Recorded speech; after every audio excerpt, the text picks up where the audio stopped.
Let's talk about the best way to thread your long arm quilting machine. Hi, I'm Angie Dugan from the Quilting Connection. Welcome to my channel, Angie's Answers. I am here to show you how to thread your long arm quilting machine, some tips and tricks, and then let's also set some bobbin tension. So I always cheat and I leave my old color of thread. When I want to change threads, I'm going to take this cone and I'm going to pull it down to give myself a nice long tail, and then I just break that down there.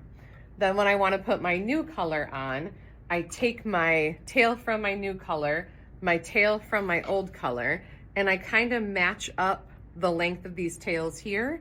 Then I'm going to wrap them around my first two fingers, spread those fingers apart, and go in between to pull those two tails through there. So think about like how you tie a water balloon or a regular balloon. You kind of use your fingers to wrap around and then push that tail through there. So this gives me a really strong knot, and then I have that little piece of tail there too. So you can trim this if you find it's hard to pull through, but I usually don't.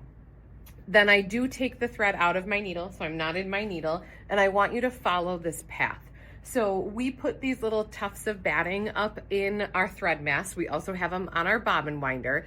That little tuft of batting, the job of that is just to help if there's any extra lint, pull off that extra lint. And then it really helps my thread come from a nice smooth path. So it's not bouncing around or wiggling around. It just holds the thread in place. It's not really putting any extra pressure or extra tension on it, but it's just helping hold that thread in place and then clean the lint. So I'm gonna grab here and I'm gonna start pulling down. Sometimes my knot will get stuck on there, so I just kind of help it pull past that little tuft of batting. Then it's gonna come to this thread guide right here and go through that one. This is your 3-hole thread guide. So that's the one that they call like a barber pole. So this is the back of our machine. So it's coming from the back of the machine towards the front through that top hole, and then wrapping around back to front through that middle hole, wrapping around one more time back to front through that bottom hole. That is going to depend on the thickness of the thread, the type of your thread. Most of your threads, especially polyesters, you're going to be using all 3 of those 3-hole guides, the holes in there. Some threads you won't. So like thinner threads, like a monofilament thread or like a micro quilter thread or a metallic thread, those types of threads you may have to adjust. Maybe you're using 1 hole, maybe you're using 2. It just depends on what works best for your machine. So every machine will be kind of different. But this thread is so fine from Superior. It is a 50 weight. And it has a twist to it. So going through this 3-hole guide helps keep that thread twisted tight and doesn't allow it to unravel and start to break and shred thread. One more thing I do want to note, if you look at how the thread is coming off of the top of the cone, it should be coming off the cone clockwise. If your cone accidentally got wound upside down and it's coming off counterclockwise, that could be a reason why you're breaking threads or shredding threads. So make sure as you're watching how that thread is coming off of the cone that it's coming off in a clockwise direction. So I've gone through all 3 of my thread hole guides. There's another guide right here above my tension disc. Let me see if I can bring you guys in a little closer. There we go. So there's another guide right here above my tension disc. Then I'm gonna pull down. Did you hear that click? That was my knot going through the tension disc there. So I always want to make sure that this disc here, that my thread is, we call it like floss. So think about how you like floss your teeth. You want to be able to grab here and here and pull straight up to make sure that that's really tight and flossed in the disc, and you should feel pressure when you pull down on that thread. So it's going from this guide on the back side of those tension discs and all the way up in the middle of those tension discs. Then there's a little spring right here that's bouncing up and down, so it goes on top of that spring. So sometimes you have to bring the thread like all the way back here to get on top of that spring. Then this piece coming out of your machine, if you're looking at it from the front, looks like the number 7. So after the spring, it's gonna go below the number 7. Then it's gonna come up here, and it's again gonna go from the back to the front through this guide here. Then you've got a pigtail right here, so I'm gonna pull down and get that through my pigtail there. And I've got to where my knot is, where that tail is, so I'm gonna go ahead and just cut off that old thread. That's my favorite way to thread the machine, is just pulling it through. You should learn how to fully thread it though. But keep in mind that if you tie a knot and pull it through, that's usually the easiest way and the quickest way, but you always want to double check that it is flossed in those tension discs. If you are ever seeing where you get a really big change in your stitch quality, so your stitches look good and then all of a sudden you get like these bird nests or these just webs of thread, this throw up of thread, that's usually because somewhere along the threading path it came out, and it's usually coming out of these tension discs. So if the thread comes out of those tension discs, there's no more pressure holding that to the top. So all of that thread is going to go to your backing fabric and you're going to have big messes of thread down there. The mistake that people make is they start turning this knob to try to tighten that tension to get the thread to come back up.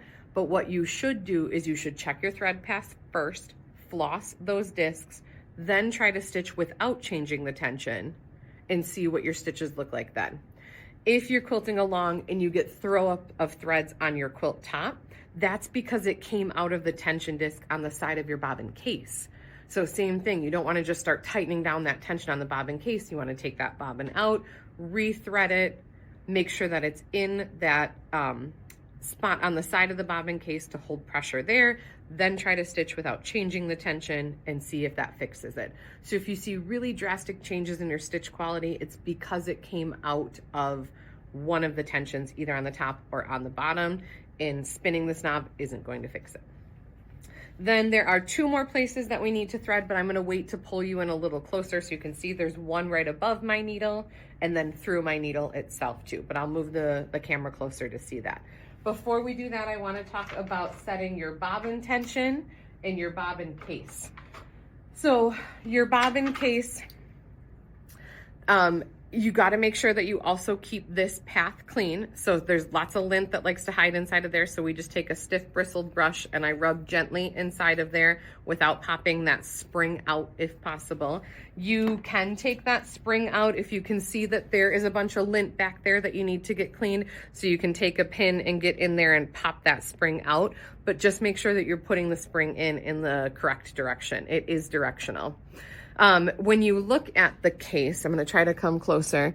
Can you see right here that spring is actually lifted away from the metal part of the case on the front side in this opening?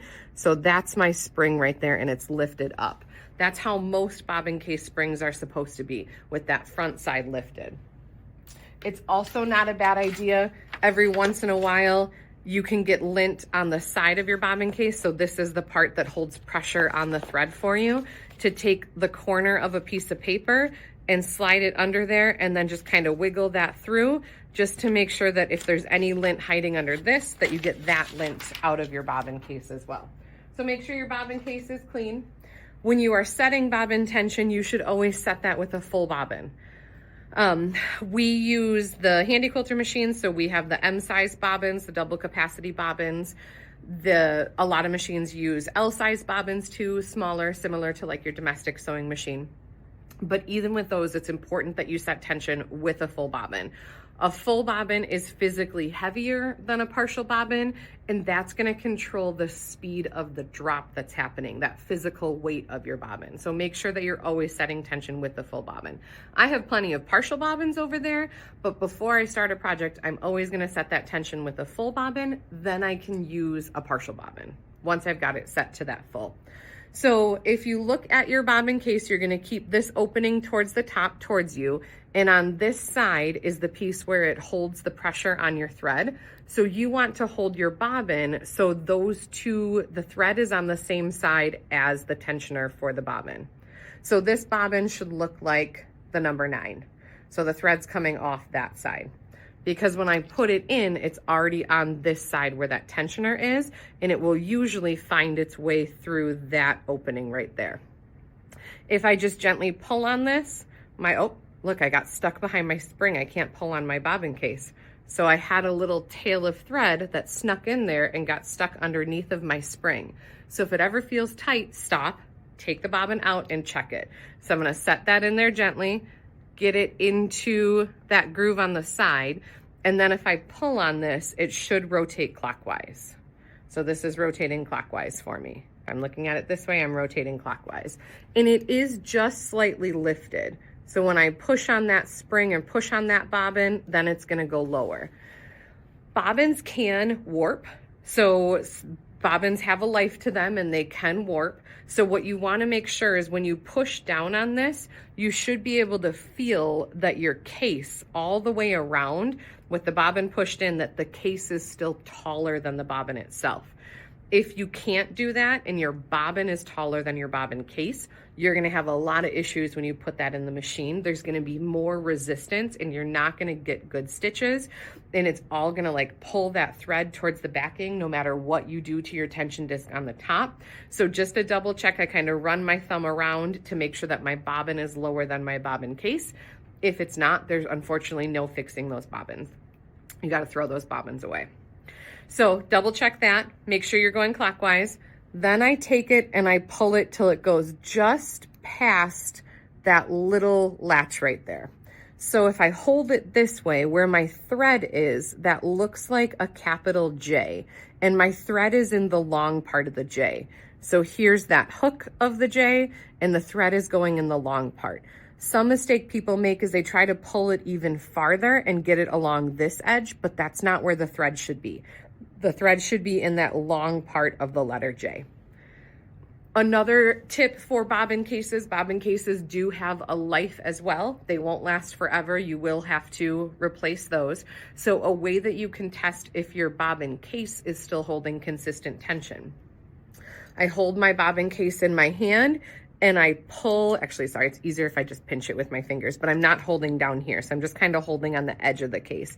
And I want you to see that letter J. So I pull the thread in the bottom of that letter J, then I move the thread up and I pull it there. I guess technically it's harder to hold it this way, but it's upside down J. You just want to check the tension on both sides of that long part of that letter J. So I'm holding it this way and pulling, and then I'm pulling it this way and pulling, but I'm not holding any pressure on the bobbin itself. And both sides of that letter J feel consistent. If one side feels much looser than the other, then that's when you're gonna get sporadic tension, where some of your stitches will look really good, some of them won't look really good. So just make sure that you're checking that. If you can feel a difference between those two edges, time to get rid of that bobbin case and get a new one.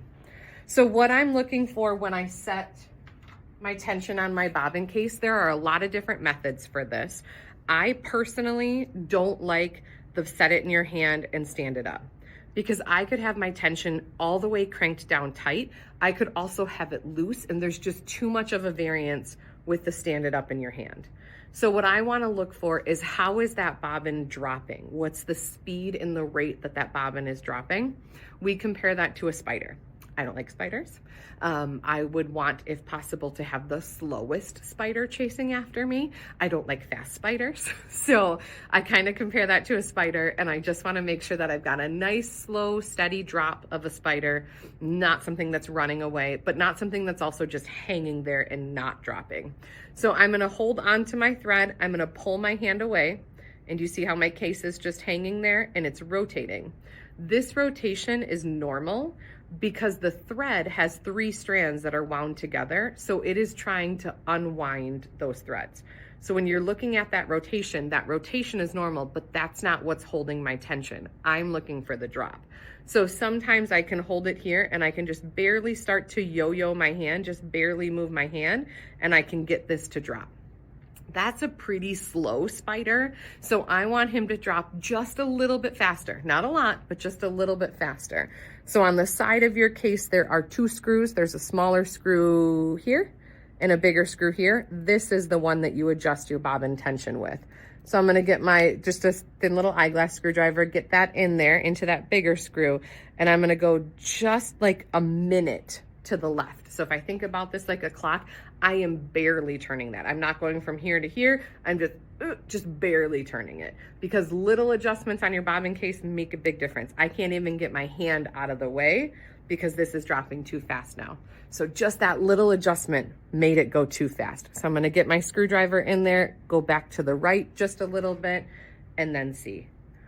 That looks better. So I'm holding here and it's falling, but I can get my hand out of the way. and it's dropping. It's not running to the floor, but it's dropping. And that's only possible because of the weight of that full bobbin.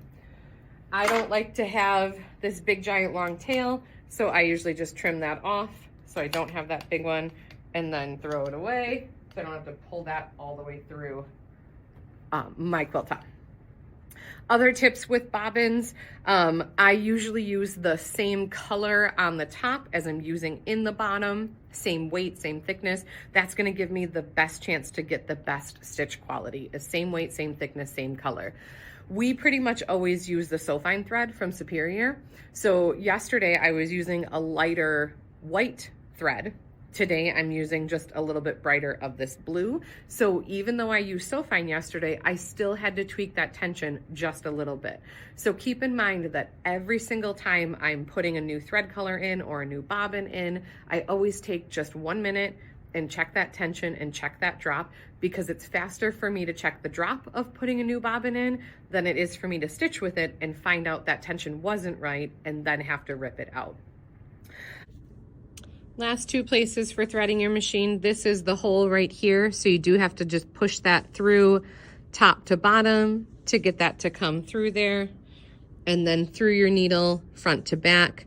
I always like to joke that if I can't get my needle threaded, then that's when I need glasses. I always want to make sure that my thread is below my foot, but I do that once I'm at the machine. So make sure that you do that when you're at the machine. Then when you put your bobbin case in, I'm going to hold my bobbin case with that lever down. I only use this lever to take it out, but when I'm putting the bobbin case in, that lever has to stay down. I get that lined up, set that in there, and then I push all the way back till I hear that click and lock into place. Then I can use the lever to take it out. So always make sure that when you're putting it in, you push till you hear it click and lock into place.